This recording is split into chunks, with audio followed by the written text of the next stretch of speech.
मेरे परिवारजनों के बीच मनाने के लिए आता हूं, क्योंकि आप मेरे परिवारजन हैं, मैं आपका परिवार का साथी हूं। तो मैं यहां प्रधानमंत्री के रूप में नहीं आया हूं, मैं आपके परिवार के एक सदस्य के रूप में आया हूं। आप सभी के बीच आना, जो भाव अपने परिवार के बीच जाकर के होता है, वही भाव मेरे मन में होता है। और जब से मैं इस संवैधानिक जिम्मेवारी को संभाल रहा हूं, आज उसको 20 साल से भी अधिक समय हो गया। बहुत लंबे अरसे तक मुझे देशवासियों ने इस प्रकार की सेवा का मौका दिया। पहले गुजरात वालों ने दिया, अब देशवासियों ने दिया। लेकिन मैंने हर दिवाली सीमा पर तैनात आप मेरे परिवारजनों के बीच बिताई है।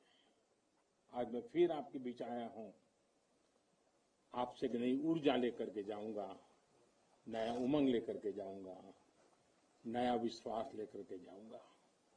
लेकिन मैं अकेला नहीं आया हूं, मैं मेरे साथ 130 करोड़ देशवासियों के आशीर्वाद आपको लेकर के आया हूं। ढेर सारा आशीर्वाद लेकर के आया हूं आपके लिए। आज शाम को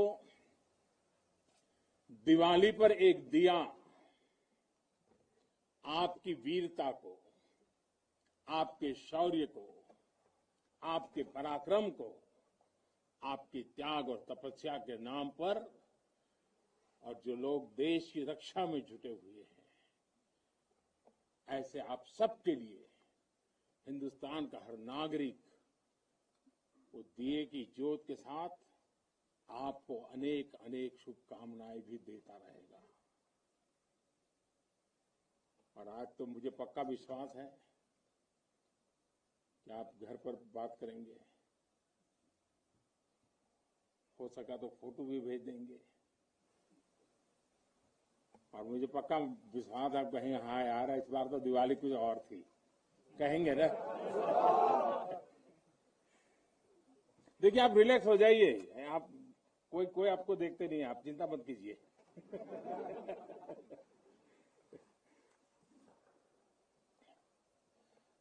अच्छा, आप ये भी बताएंगे ना तो मिठाई भी बहुत खाई थी? नहीं बताएंगे तो बोलो ना। साथियों, आज मेरे सामने देश के जो वीर हैं, देश की जो वीर बेटियां हैं, वो भारत मां की ऐसी सेवा कर रहे हैं जिसका सौभाग्य हर किसी को नहीं मिलता है।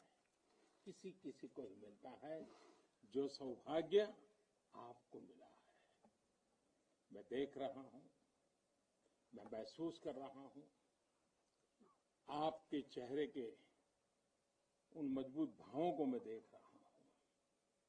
आप संकल्पों से भरे हुए हैं, और यही आपके संकल्प, यही आपके पराक्रम की पराकाष्ठा करने की भावनाएं, चाहे हिमालय हो, रेगिस्तान हो, बर्फीली चोटियां हो, गहरे पानी हो, कहीं पर भी आप लोग मां भारती का एक जीता जागता सुरक्षा कवच है। आपके सीने में वो जज्बा है जो 130 करोड़ देशवासियों को भरोसा होता है, वो चैन की नींद सो सकते हैं। आपके सामर्थ्य से देश में शांति और सुरक्षा, एक निश्चिंतता होती है, एक विश्वास होता है। आपके पराक्रम की वजह से हमारे पर्वों में प्रकाश फैलता है, खुशियां भर जाती हैं, हमारे पर्वों में चार चांद लग जाते हैं। अभी दीपावली के बाद गोवर्धन पूजा, फिर भैया दूज और छठ पर्व भी बिल्कुल गिनती के दिनों में सामने आ रहा है। आपके साथ ही मैं सभी देशवासियों को नौशेरा की इस वीर वसुंधरा से इन सभी पर्वों के लिए देशवासियों को भी बहुत बहुत शुभकामनाएं देता हूं। देश के अन्य हिस्सों में बड़ी संख्या में लोग आज दिवाली का जब दूसरा दिन होता है तो नववर्ष की भी शुरुआत करते हैं और हमारे यहां तो हिसाब किताब भी दिवाली से पूरा होता है और दिवाली के दूसरे दिन से शुरू होता है। खास करके गुजरात में कल नया साल होता है। तो मैं आज नौशेरा की इस वीर भूमि से गुजरात के लोगों को भी और जहां जहां नववर्ष मनाते हैं उन सबको भी अनेक अनेक मंगल कामनाएं उनके लिए देता हूं। साथियों, जब मैं यहां नौशेरा की पवित्र भूमि पर उतरा, यहां की मिट्टी का स्पर्श किया तो एक अलग ही भावना, एक अलग ही रोमांच से मेरा मन भर गया। यहां का इतिहास भारतीय सेना की वीरता का जयघोष करता है। हर चोटी से वो जयघोष सुनाई देता है। यहां का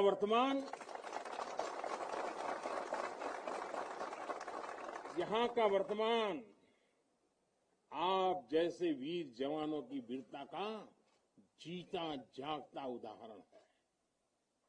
वीरता का जिंदा सबूत मेरे सामने मौजूद है।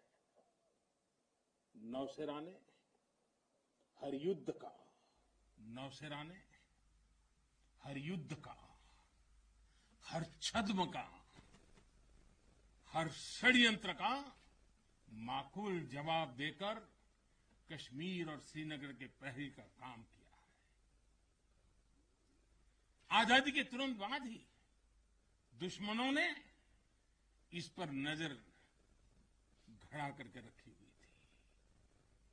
नौशेरा पर हमला हुआ, दुश्मनों ने ऊंचाई पर बैठकर इस पर कब्जा जमाने की कोशिश की और अभी जो मुझे पूरा वृत्त वीडियो समेत सारी चीजें मुझे देखना समझने का मौका मिला और मुझे खुशी है कि नौशेरा के जाबाजों के शौर्य के सामने सारी साजिशें धरी की धरी रह गई। दोस्तों, भारत माता की जय! भारत माता की जय! भारत माता की जय! भारतीय सेना की ताकत क्या होती है,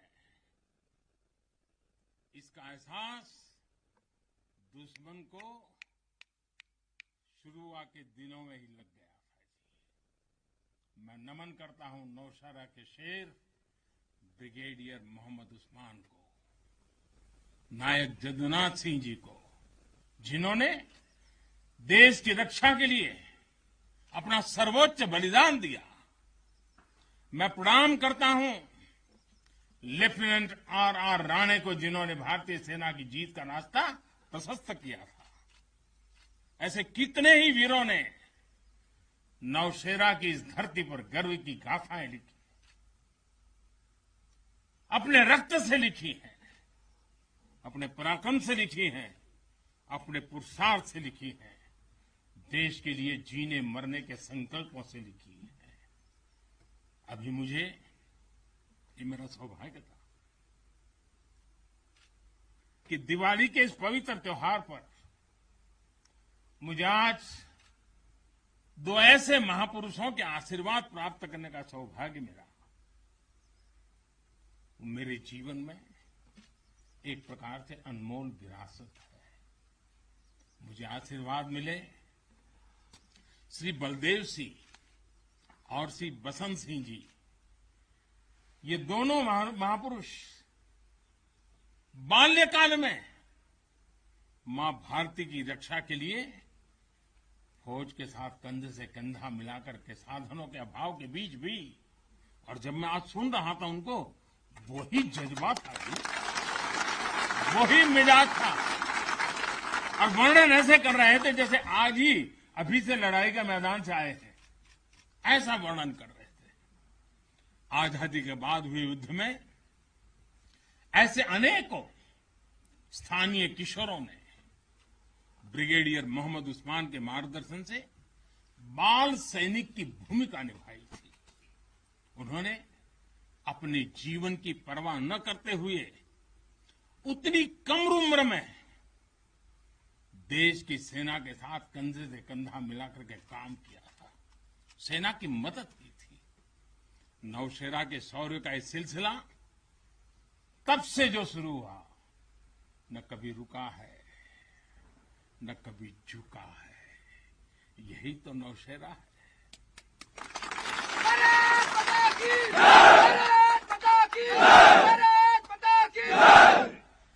सर्जिकल स्ट्राइक में यहां की ब्रिगेड ने जो भूमिका निभाई, वो हर देशवासी को गौरव से भर देता है।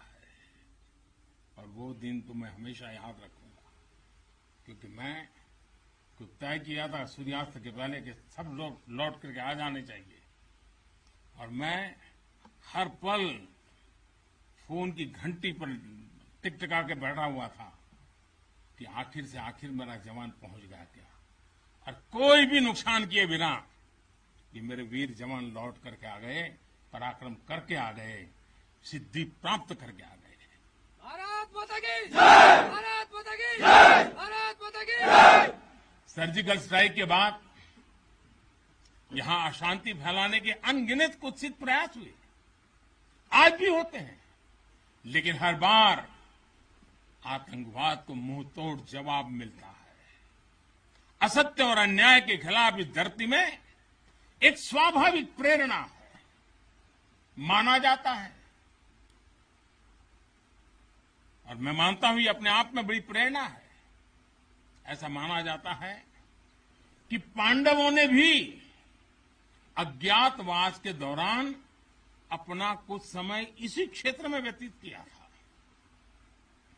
आज आप सबके बीच आकर मैं अपने आप को यहां की ऊर्जा से जुड़ा हुआ महसूस कर रहा हूं। साथियों, इस समय देश अपनी आजादी के 75 वर्ष का पर्व मना रहा है।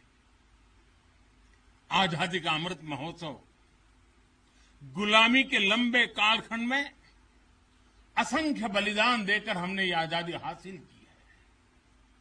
इस आजादी की रक्षा करने का दायित्व हम सभी हिंदुस्तानियों के सर पे है, हम सबकी जिम्मेवारी है। आजादी के अमृत काल में हमारे सामने नए लक्ष्य हैं, नए संकल्प हैं, नई चुनौतियां भी हैं। ऐसे महत्वपूर्ण कालखंड में आज का भारत अपनी शक्तियों को लेकर भी सजग है और अपने संसाधनों को लेकर भी। दुर्भाग्य से पहले हमारे देश में सेना से जुड़े संसाधनों के लिए ये मान लिया गया था कि हमें जो कुछ भी मिलेगा विदेशों से ही मिलेगा। हमें टेक्नोलॉजी के मामले में झुकना पड़ता था, ज्यादा पैसे खर्च करने पड़ते थे, नए हथियार नए उपकरण खरीदने होते थे तो प्रक्रिया सालों साल चलती रहती थी। यानी एक अफसर फाइल शुरू करें, वो रिटायर्ड हो जाए, तब तक भी चीज नहीं पहुंचती थी। ऐसा ही कालखंड था। नतीजा ये कि जरूरत के समय हथियार फिर आपाधापी में खरीदे जाते थे। यहां तक कि स्पेयर पार्ट्स के लिए भी हम दूसरे देशों पर निर्भर रहते थे। साथियों, डिफेंस सेक्टर में आत्मनिर्भरता का संकल्प उन पुरानी स्थितियों को बदलने का एक सशक्त मार्ग है। देश के रक्षा खर्च के लिए जो बजट होता है, अब उसका करीब 65% देश के भीतर ही खरीदी पर खर्च हो रहा है। हमारे देश ये सब कर सकता है, करके दिखाया है। एक अभूतपूर्व कदम उठाते हुए अब भारत ने ये भी तय किया है कि 200 से ज्यादा साजो सामान और उपकरण अब देश के भीतर ही खरीदे जाएंगे। आत्मनिर्भर भारत का यही तो संकल्प है। अगले कुछ महीनों में इसमें और सामान जुड़ने वाले हैं। देश को आत्मनिर्भर बनाने वाली ये पॉजिटिव लिस्ट और लंबी हो जाएगी। इससे देश का डिफेंस सेक्टर मजबूत होगा, नए नए हथियारों उपकरणों के निर्माण के लिए निवेश बढ़ेगा। साथियों, आज हमारे देश के भीतर अर्जुन टैंक बन रहे हैं, तेजस जैसे अत्याधुनिक लाइट कॉम्पैक्ट एयरक्राफ्ट बन रहे हैं। अभी विजयादशमी के दिन 7 नई डिफेंस कंपनियों को भी राष्ट्र को समर्पित किया गया है। हमारी जो ऑर्डिनेंस फैक्ट्रीज थी वो अब स्पेशलाइज्ड सेक्टर में आधुनिक रक्षा उपकरण बनाएगी। आज हमारा प्राइवेट सेक्टर भी राष्ट्र रक्षा के संकल्प का सारथी बन रहा है। हमारे कई नए डिफेंस स्टार्टअप्स आज अपना परचम लहरा रहे हैं। हमारे नौजवान 20, 22, 25 साल के नौजवान क्या क्या चीजें लेकर के आ रहे हैं, गर्व होता है। साथियों, उत्तर प्रदेश और तमिलनाडु में बन रहे डिफेंस कॉरिडोर इस स्पीड को और तेज करने वाले हैं। ये सारे कदम जो आज हम उठा रहे हैं वो भारत के सामर्थ्य के साथ साथ डिफेंस एक्सपोर्टर के रूप में हमारी पहचान को भी सशक्त करने वाले हैं। साथियों, हमारे शास्त्रों में कहा गया है, को अति भारः समर्था नाम, यानी जो समर्थ होता है उसके लिए अति भार मायने नहीं रखता। वो सहज ही अपने संकल्पों को सिद्ध करता है। इसलिए आज हमें बदलती दुनिया, युद्ध के बदलते स्वरूप के अनुसार ही अपनी सैन्य शक्ति को भी बढ़ाना है, उसको नए ताकत के साथ ढालना भी है। हमें अपनी तैयारियों को दुनिया में हो रहे इस तेज परिवर्तन के अनुकूल ही ढालना ही होगा। हमें मालूम है किसी समय हाथी घोड़े पर लड़ाइयां होती थी। अब कोई सोच नहीं सकता हाथी घोड़े की लड़ाई, रूप बदल गया। पहले शायद युद्ध के रूप बदलने में दशकों लग जाते होंगे, शताब्दियां लग जाती होगी। आज तो सुबह एक तरीका होगा तो शाम को दूसरा तरीका होगा लड़ाई का। इतनी तेजी से टेक्नोलॉजी अपनी जगह बना रही है। आज की युद्ध कला सिर्फ ऑपरेशंस के तौर तरीकों तक ही सीमित नहीं है। आज अलग अलग पहलुओं में बेहतर तालमेल, टेक्नोलॉजी और हाइब्रिड टैक्टिक्स का उपयोग बहुत बड़ा फर्क डाल सकता है। संगठित नेतृत्व एक्शन में बेहतर समन्वय आज बहुत जरूरी है। इसलिए बीते समय से हर स्तर पर लगातार रिफॉर्म्स किए जा रहे हैं। चीफ ऑफ डिफेंस स्टाफ की नियुक्ति हो या डिपार्टमेंट ऑफ मिलिट्री अफेयर्स का गठन, ये हमारी सैन्य शक्ति को बदलते समय के साथ कदम ताल करने में अहम रोल निभा रहे हैं। साथियों, आधुनिक बॉर्डर इंफ्रास्ट्रक्चर भी हमारी सैन्य ताकत को और मजबूत करने वाला है। सीमावर्ती इलाकों की कनेक्टिविटी को लेकर पहले कैसे काम होता था, ये आज देश के लोग, आप सभी भली भांति जानते हैं। अब आज लद्दाख से लेकर के अरुणाचल प्रदेश तक, जैसलमेर से लेकर के अंडमान निकोबार द्वीप तक, हमारे बॉर्डर एरियाज में, हमारे समुद्री तट पर जहां सामान्य कनेक्टिविटी भी नहीं होती थी, आज वहां आधुनिक रोड, बड़े बड़े टनल्स, पूल और ऑप्टिकल फाइबर जैसे नेटवर्क बिछाए जा रहे हैं। इससे हमारी डिप्लॉयमेंट कैपेबिलिटी में तो भूतपूर्व सुधार हुआ ही है। सैनिकों को भी अब बहुत अधिक सुविधा हो रही है। साथियों, नारी शक्ति को नए और समर्थ भारत की शक्ति बनाने का गंभीर प्रयास बीते 7 सालों में हर सेक्टर में किया जा रहा है। देश की रक्षा के क्षेत्र में भी भारत की बेटियों की भागीदारी अब नई बुलंदी की तरफ बढ़ रही है।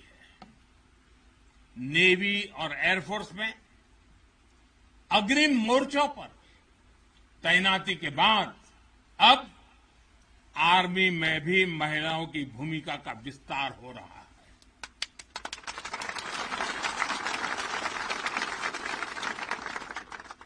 मिलिट्री पुलिस के द्वारा बेटियों के लिए खोलने के बाद अब महिला अफसरों को परमानेंट कमीशन देना इसी भागीदारी के विस्तार का ही हिस्सा है। अब बेटियों के लिए नेशनल डिफेंस एकेडमी, राष्ट्रीय मिलिट्री स्कूल और राष्ट्रीय इंडियन मिलिट्री कॉलेज जैसे देश के प्रीमियर मिलिट्री संस्थानों के दरवाजे खोले जा रहे हैं। इसी वर्ष 15 अगस्त को मैंने लाल किले से ये भी घोषणा की थी कि अब देश भर के सभी सैनिक स्कूलों में बेटियों को भी पढ़ाई का अवसर मिलेगा। इस पर भी तेजी से काम शुरू हो गया है। साथियों, मुझे आप जैसे देश के रक्षकों की वर्दी में केवल अथाह सामर्थ्य के ही दर्शन नहीं होते। मैं जब आपको देखता हूं तो मुझे दर्शन होते हैं अटल सेवा भाव के, अडिग संकल्प शक्ति के और अतुलनीय संवेदनशीलता के। इसलिए भारत की सेना दुनिया की किसी भी दूसरी सेना से अलग है। उसकी एक अलग पहचान है। अब विश्व की शीर्ष सेनाओं की तरफ एक प्रोफेशनल फोर्स तो है ही, लेकिन आपके मानवीय मूल्य, आपके भारतीय संस्कार आपको औरों से अलग एक असाधारण व्यक्तित्व के धनी बनाते हैं। आपके लिए सेना में आना एक नौकरी नहीं है। पहली तारीख को तनख्वाह आएगा इसके लिए नहीं आए आप लोग। आपके लिए सेना में आना एक साधना है, साधना।